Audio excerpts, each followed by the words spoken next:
Dans cette vidéo, nous allons, avec mon chat qui est ici présent, te parler des nouveautés de DaVinci Resolve 15. T'es d'accord Netflix? T'es d'accord? Oui, le voisin il fait du bruit. Juste au moment où je fais la vidéo. Va comprendre, ça fait 1 an qu'il fait des travaux. On va commencer par ouvrir l'ordinateur, c'est la base.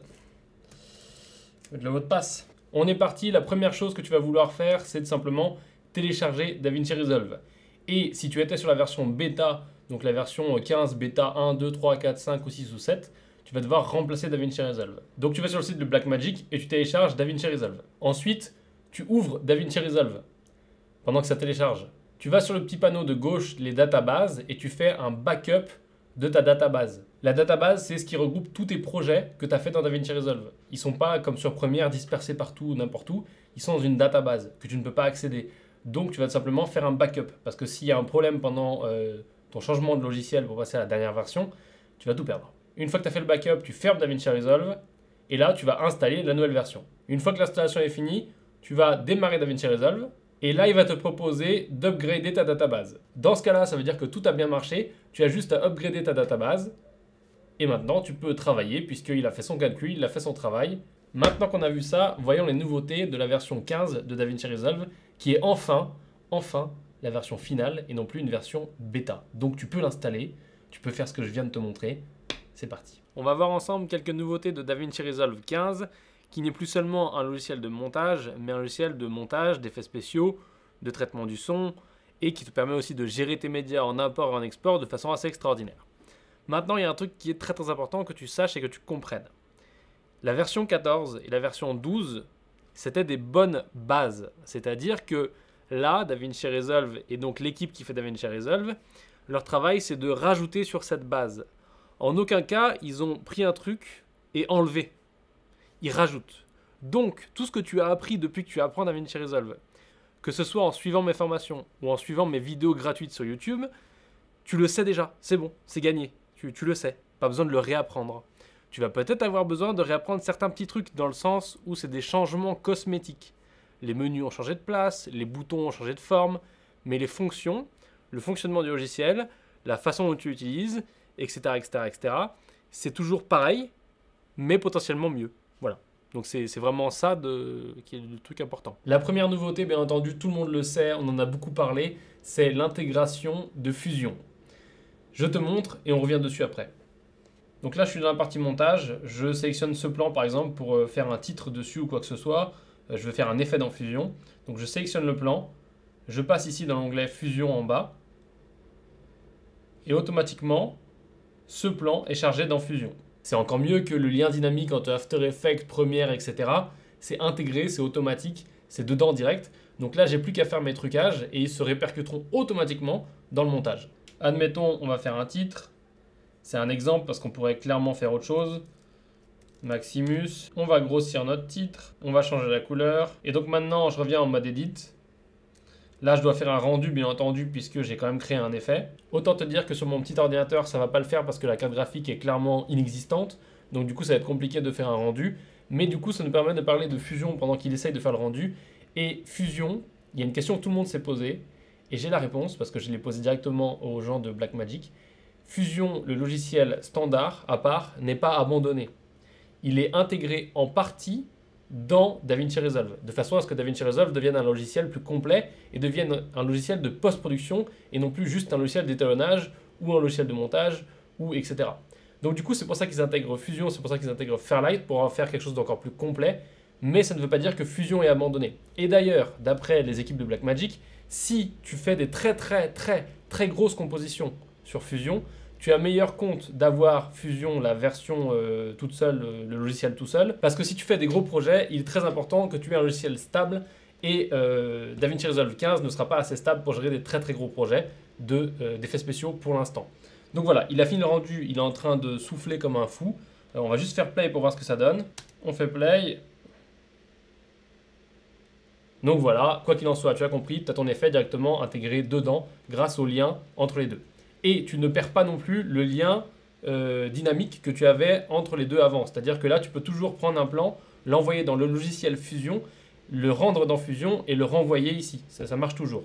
Ça a changé de nom, mais ça marche toujours. Une autre nouveauté qui est très importante pour les monteurs professionnels ou les gens qui veulent aller très très vite et qui ne veulent pas monter avec les mauvaises méthodes, c'est un outil très pratique qui s'appelle le Dynamic Trim, qui s'appelle le trim de manière générale, et ils l'ont extendu et amélioré et mieux intégré, et donc du coup je te montre comment ça marche. On va prendre un exemple, admettons que tu aies fait un petit montage comme ici, et là tu veux bouger ton son par exemple, donc tu veux bouger cette coupe et tu veux décaler comme ça.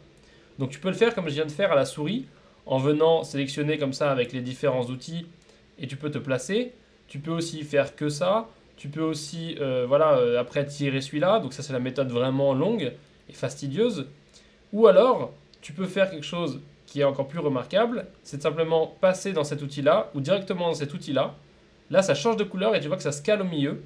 Parce que maintenant, je ne vais pas le faire à la souris en tirant à gauche ou à droite, même si je peux le faire en tirant à gauche ou à droite. Mais je vais le faire au clavier. Donc là, je vais appuyer sur J pour aller en arrière.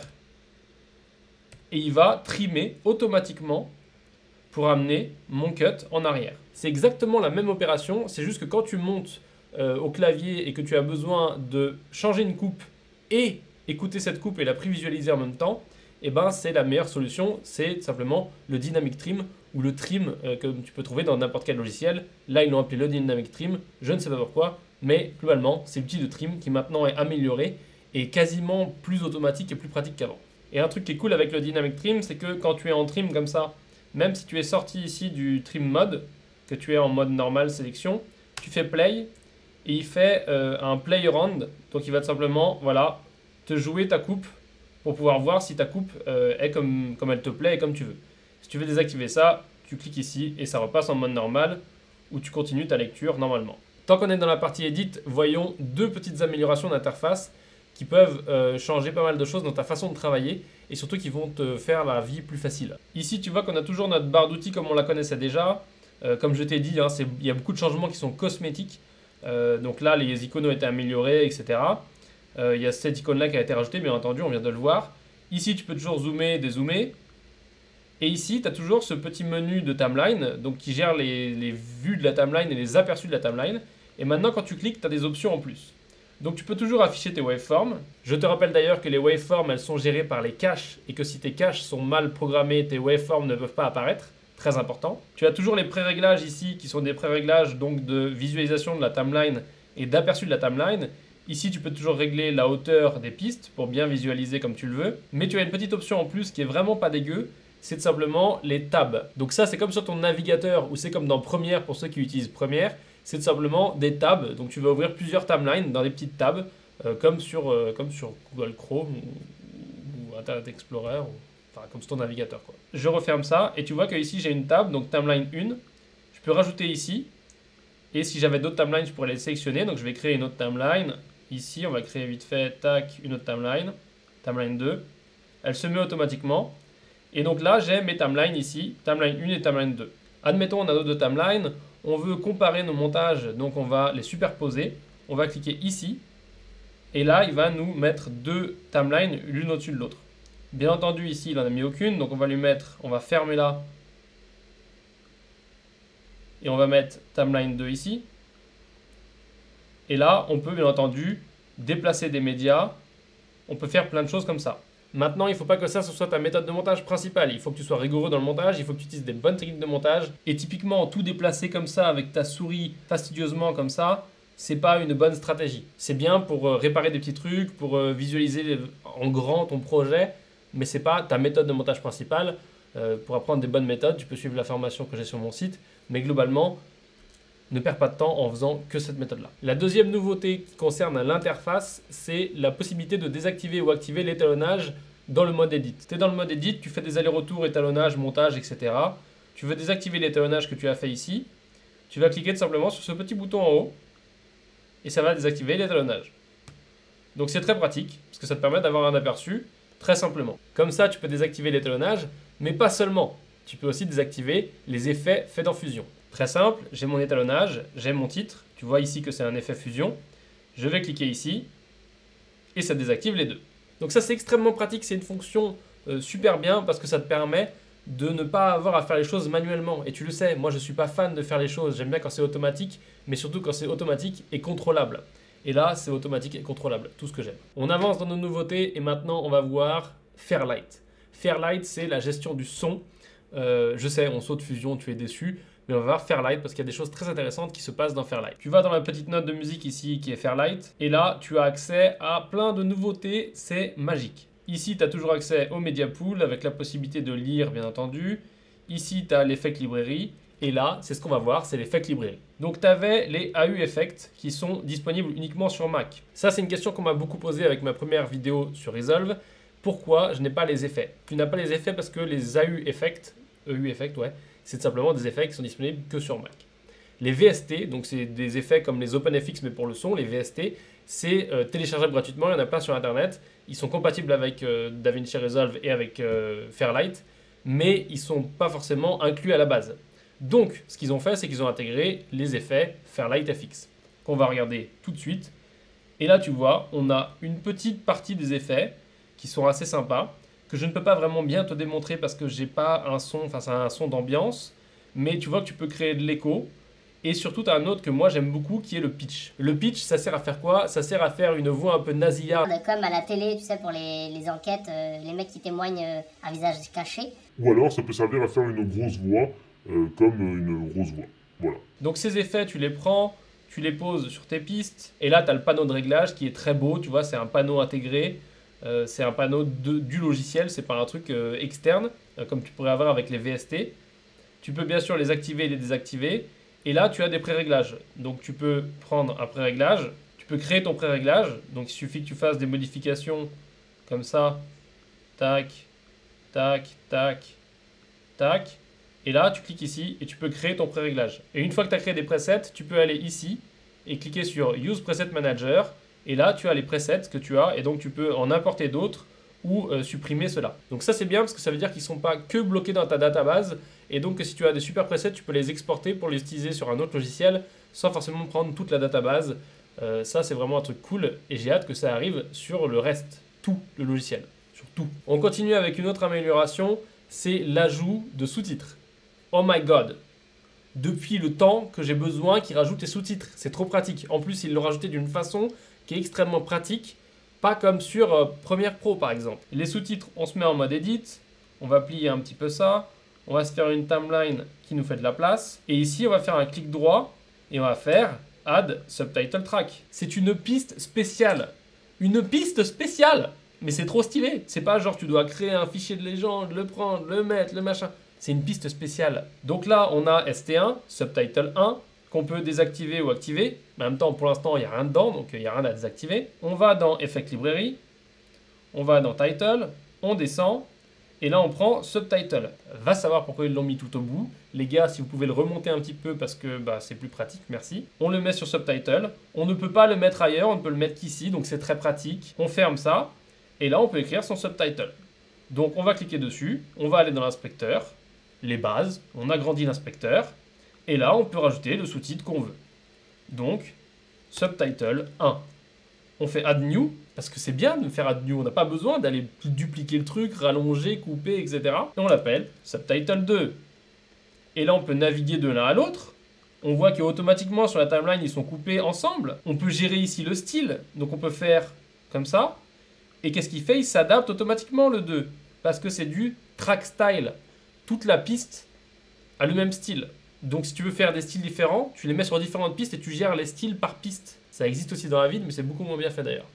Beaucoup moins. Bien sûr, après, tu as tous les réglages de type réglage utile pour un titre. Et ici, tu peux bien entendu, on l'a vu, faire comme tu veux. Maintenant, si tu ne veux pas utiliser le track style, admettons, je veux créer un autre où je n'utilise pas le track style, je vais aller ici. Et là, du coup, je peux faire ce que je veux, changer le track style. Ça change que le 1 puisque j'ai sélectionné le 1.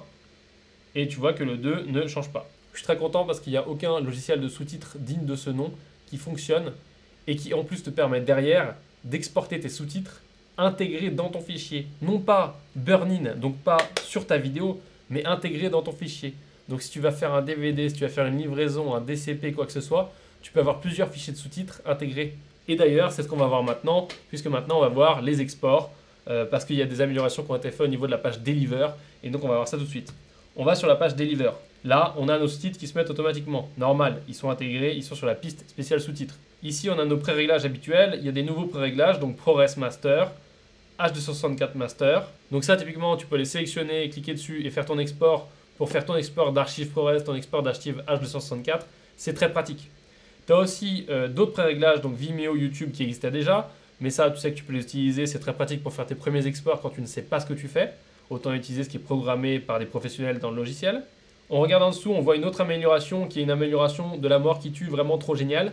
Le file name est directement intégré en dessous, au-dessus du chemin de destination. Tu n'as plus besoin d'aller chercher dans File et de te faire chier dans les fichiers. C'est très pratique. Ensuite, bien entendu, tout en bas ici, tu as des réglages pour les sous-titres. Donc, tu peux choisir ou non d'exporter les sous-titres. Tu peux les choisir donc d'exporter en fichiers séparés, de les burn dans la vidéo, donc ça, ils seront incrustés sur ta vidéo, ou alors de les mettre comme dans le fichier. C'est-à-dire que ça va être des métadatas. Et par exemple, quand tu vas lire sur VLC, VLC va détecter que dans le fichier vidéo, juste le petit fichier vidéo, il y a les sous-titres. C'est la fin de cette vidéo. Elle était un petit peu plus longue que d'habitude, un petit peu plus longue que les autres parce que je vais te montrer, te faire découvrir des choses. Bien sûr, je vais faire des vidéos sur les nouvelles fonctionnalités et je vais aussi améliorer la formation DaVinci Resolve. Quand je dis que je vais améliorer la formation DaVinci Resolve, c'est que simplement, c'est pas une formation sur DaVinci Resolve 14. Ça reprend un peu ce que je te disais au début. Ma formation, elle a pour objectif de t'apprendre à utiliser Resolve. Que ce soit la version 12, 13, 14, 15, il n'y a pas eu de 13.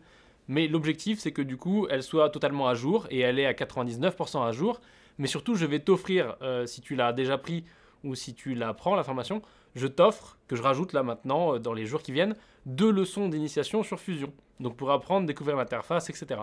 Et après, sera disponible non pas une formation Fusion, mais un petit module supplémentaire additionnel à la formation où tu vas apprendre des choses sur Fusion, comment faire un titre, comment animer un titre, etc. etc. Et maintenant que DaVinci Resolve n'est plus en bêta, je peux donc tourner ce module sur Fusion, donc je commence ces jours-ci, et je peux aussi tourner le module sur l'étalonnage. La formation est toute écrite, elle est toute prête.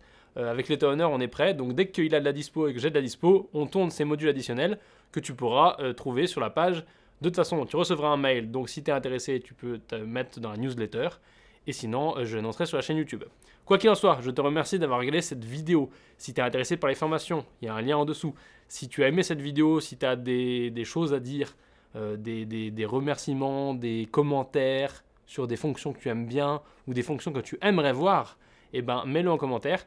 Et du coup, je le passerai à Blackmagic. Comme ça, peut-être ils le mettront, peut-être ils ne le mettront pas, on ne sait pas.